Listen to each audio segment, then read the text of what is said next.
देखो, सब बड़े क्रिएटर्स ने इस टॉपिक के ऊपर ऑलरेडी वीडियो बना चुका है, तो मैं क्या ऐसा अलग बोलूंगा।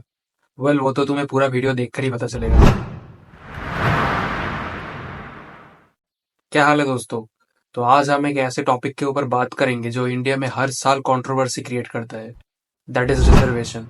देखो, मेरे पास ना कोई पॉलिटिकल एजेंडा है और ना ही किसी कास्ट के साइड लेना है। मुझे बस एक ओवर थिंकर की तरह समझना है कि रिजर्वेशन सिस्टम इंडिया के लिए सही है या फिर नहीं।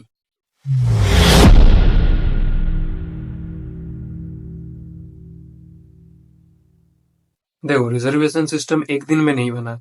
इसका एक स्ट्रॉन्ग हिस्टोरिकल बैकग्राउंड है। इंडिया में सेंचुरीज से कास्ट सिस्टम चले आ रहा है।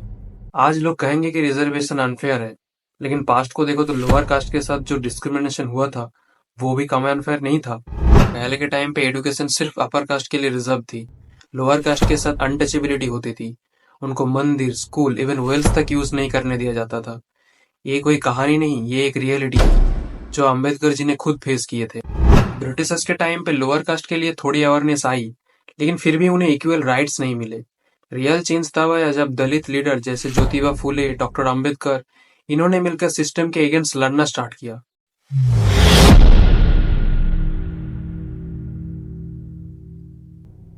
1932 में ब्रिटिशर्स ने कम्युनल अवार्ड इंट्रोड्यूस किया, जिसमें दलित को सेपरेट इलेक्टोरेट देने का बात किया गया था।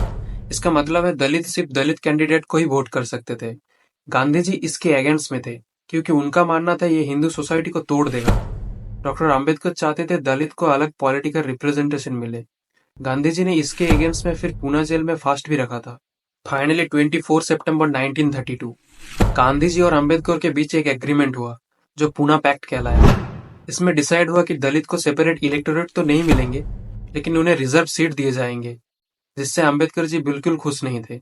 इसलिए जब 1946 में इंडियन कॉन्स्टिट्यूशन लिखा गया था, तब शेड्यूल कास्ट, शेड्यूल ट्राइब और अदर बैकवर्ड क्लासेस के लिए एक टेम्पररी रिजर्वेशन सिस्टम इंट्रोड्यूस किया गया था, जो सिर्फ 10 साल के लिए था। फिर 10 साल बाद क्या हुआ? वोट बैंक पॉलिटिक्स शुरू हो गई, कास्ट को पॉलिटिकल वेपन बना दिया, और इसीलिए इंडिया में कास्ट सिस्टम कभी खत्म ही नहीं हो पाया, और रिजर्वेशन सिस्टम भी अब तक चल रहा है।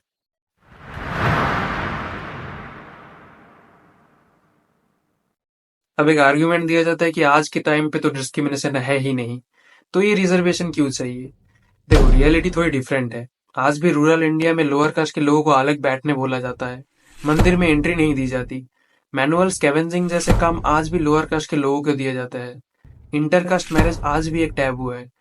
मतलब डिस्क्रिमिनेशन पूरी तरह खत्म तो नहीं हुआ है, लेकिन इसका सोल्यूशन सिर्फ रिजर्वेशन नहीं हो सकता।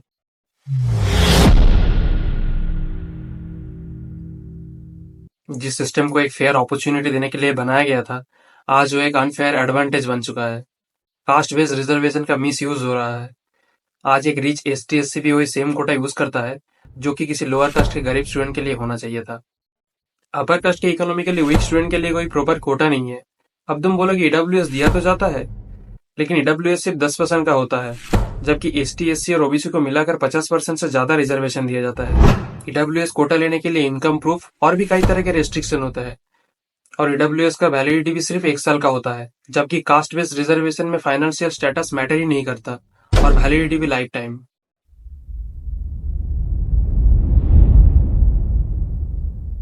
अगर आपको लगता है कि रिजर्वेशन एक छोटी प्रॉब्लम है, तो नीट का ही एग्जाम्पल ले लो। जनरल कैटेगरी के स्टूडेंट को 650 स्कोर करने के बाद भी गवर्नमेंट कॉलेज पर सीट नहीं मिल रहे, जबकि रिजर्व कैटेगरी के स्टूडेंट 300 350 स्कोर करके भी टॉप कॉलेज पर एडमिशन ले रहा है। गवर्नमेंट जॉब्स एग्जाम में भी सेम प्रॉब्लम है। एसएससी, यूपीएससी, आईआईटी जेई, सब जगह एक अनफेयर सिस्टम बना दिया गया है। रिजर्व कैटेगरी के स्टूडेंट के लिए lower cut off, age relaxation, separate seats होती है। अगर एक डॉक्टर या आईएएस ऑफिसर सिर्फ रिजर्वेशन के बेसिस पे सिलेक्ट हो रहे हैं, ना कि मेरिट पे, तो क्या यह देश के फ्यूचर के लिए सही है? अब सबसे बड़ा सवाल, क्या इंडिया को रिजर्वेशन पूरी तरह से हटा देना चाहिए या फिर इसके रूल्स को स्ट्रिक्ट करना चाहिए? Option 1, ban reservation completely.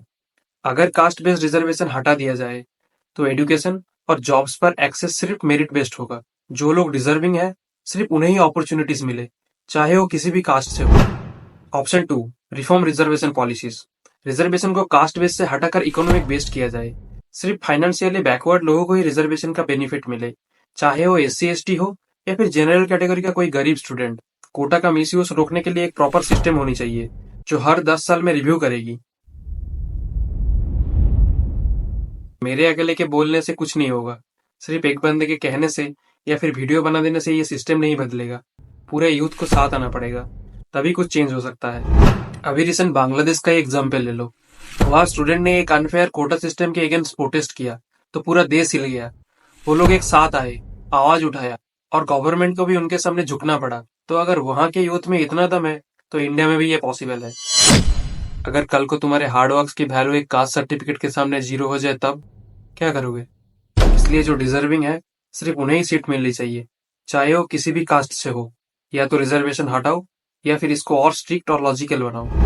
अगर तुम भी इस सिस्टम के अंदर चेंज चाहते हो तो इस वीडियो को शेयर करो और अपनी ओपिनियन बताओ, क्योंकि अगर आज नहीं बोले तो कल सिर्फ रिग्रेट करने का ऑप्शन बचेगा। चलो मिलते हैं अगले वीडियो पर। तब तक के लिए keep thinking, keep questioning. So it's 3 o'clock in the morning and I am making video with this condition. So I just want a subscribe from you. तो सब्सक्राइब कर देना भाई।